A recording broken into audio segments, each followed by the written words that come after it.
तेजस्वी यादव मुंगेरी लाल के हसीन सपने देख रहे हैं और राहुल गांधी को सपने दिखाने का काम कर रहे हैं। ना 9 मन घी होगा, ना राधा नाचेगी।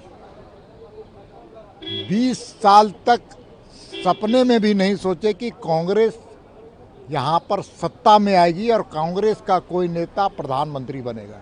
वैकेंसी फुल है। ये परेशान है कि महागठबंधन से उनके मुख्यमंत्री के उम्मीदवार के रूप में घोषणा किया जाए।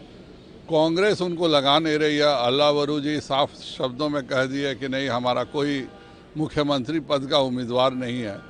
तो बेचारे लगातार अभी राहुल जी की बटरिंग कर रहे हैं कि कहीं राहुल जी का दिल पिघले और महागठबंधन का उम्मीदवार घोषित कर दें। यह एक होता है कि मैं आपकी पीठ खुजाता हूँ, आप मेरी पीठ खुजाइए, और उसी के तहत तेजस्वी जी ने अभी उनको मुंगेरी लाल के हसीन सपने दिखा रहे हैं कि अगले बार वह उम्मीदवार बन सकते हैं। कि कम से कम इसी बहाने तेजस्वी जी को बिहार में कांग्रेस उम्मीदवार घोषित कर दे। बिहार में किस व्यक्ति को तकलीफ है यह तो बताएं। 7.5 करोड़ में कुछ लोगों की फॉर्म में दिक्कत हो सकती है, पर उन 100, 200, 300 लोगों के कारण पूरे 7.5 करोड़ बिहार की जनता का अपमान करना कहीं से भी उचित नहीं है।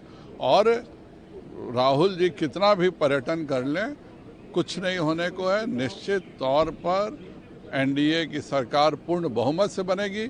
इस टूर का ये फायदा हो सकता है कि इतनी ज़्यादा बटरिंग के बाद कि राहुल जी को चने के झाड़ पे बैठा के अभी 4 साल चुनाव का बाकी है, लेकिन प्रधानमंत्री उम्मीदवार बना रहे हैं, तो कहीं उनका दिल पिघल जाए और वह महागठबंधन से मुख्यमंत्री उम्मीदवार कहीं प्रचारित कर दें। अभी तक तो वो हुआ नहीं है। तेजस्वी यादव क्या बोलेंगे, अब क्या नहीं बोलेंगे, ये तो आज नवादा में जो हुआ है, 2 वाक़या बड़ा इंटरेस्टिंग हुआ है उनके यात्रा में। एक तो आप देखिए कि कितनी संवेदनशीलता है कि राहुल जी के गाड़ी के नीचे एक पुलिसकर्मी आ गया और गाड़ी उस पर चढ़ गई। फिर लोगों ने वापस करवाया इनकी गाड़ी को, ऊपर से एक पानी का बोतल फेंक दिया।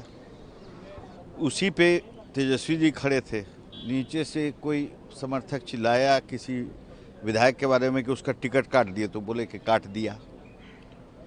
तो ऐसे ही राह चलते प्रधानमंत्री बनाना और टिकट वितरण करना है तो भाई बोलने पर छूट है कि जिसको बनाना बनाने खुद भी बन सकते हो। उसका कोई असर होना ना चाहिए।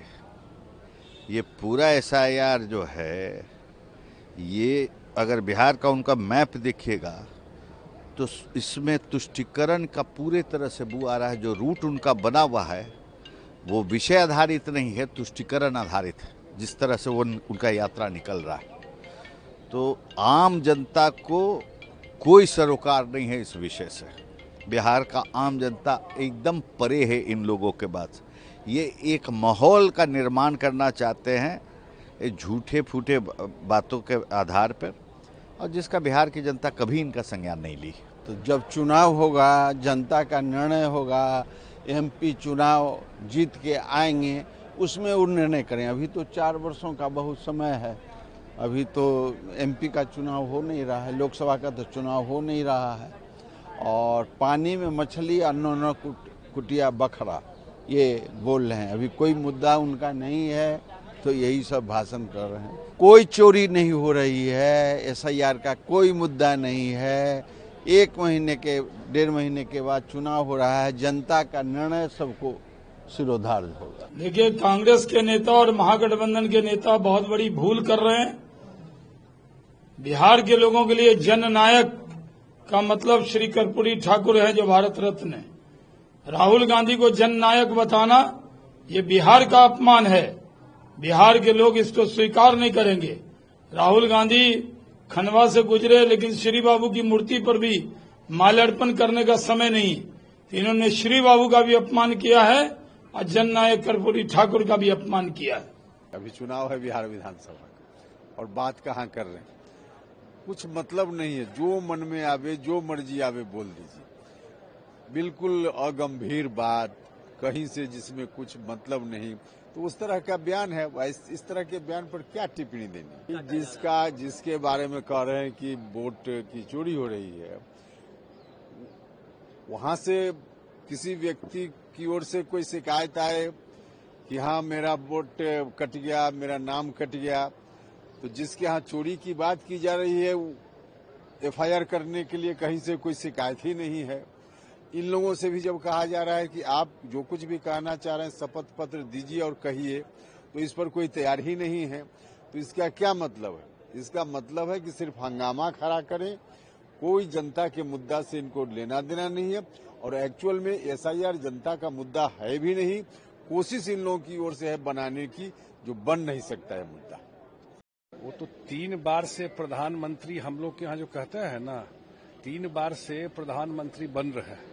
इस देश की जनता कभी उनको प्रधानमंत्री नहीं बनाएगी। इस देश की जनता देख चुकी है उनके क्रियाकलाप को। ये आपस में एक दूसरे को प्रधानमंत्री या मुख्यमंत्री बनाते रहेंगे, क्योंकि कोई वैकेंसी ही नहीं है, न प्रधानमंत्री के लिए है न मुख्यमंत्री के लिए है।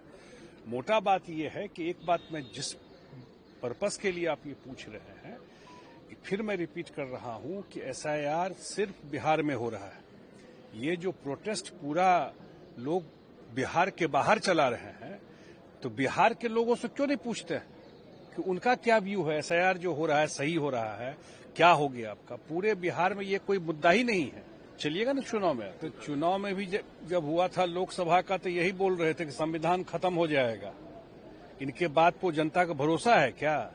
क्यों नहीं पूछते हैं राहुल गांधी जी से कि बिहार में हम लोग तो बोले हैं राष्ट्रपति शासन लगाए, जब विधायक लोग ओथ नहीं लिया था 2005 में, रात में 12 बजे राष्ट्रपति शासन लगाए थे।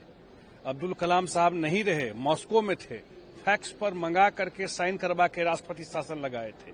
आज सुप्रीम कोर्ट ने कहा था कि ये गलत था, असंवैधानिक था। इस पर बताएं कि कैसे राष्ट्रपति शासन बिहार में लगा दिए। ऐसे विधायकों का इलेक्टेड जनता के द्वारा बिहार के 1 साल में 2 चुनाव बिहार की जनता को देखना पड़ा। किस सरकार का देन था, किस नेता का देन था? आज जिनके साथ मंच शेयर कर रहे हैं, तो किसका ऑर्डिनेंस फाड़े थे भ्रष्टाचार पर? अरे कहाँ ये इन लोगों का पुराना इतिहास देखिए ना, सब कुछ समझ में आ जाएगा। किसका फाड़े थे ऑर्डिनेंस भ्रष्टाचार पर? आज उन्हीं के साथ बैठ के मंच पे बैठे रहते हैं। तो इसलिए बिहार में कोई दाल गलने वाला नहीं है। मोटा बात यह है, इस लोग आपसे में प्रधानमंत्री या मुख्यमंत्री खेलते रहेंगे। समझ गए? जनता जो है वो सब समझ रही है। ये आपस में हम लोग नहीं बचपन में खेलते रहते थे कि तुम ये बन जाओ, तुम वो बन जाओ, तो उसी टाइप का है खेल इन लोग।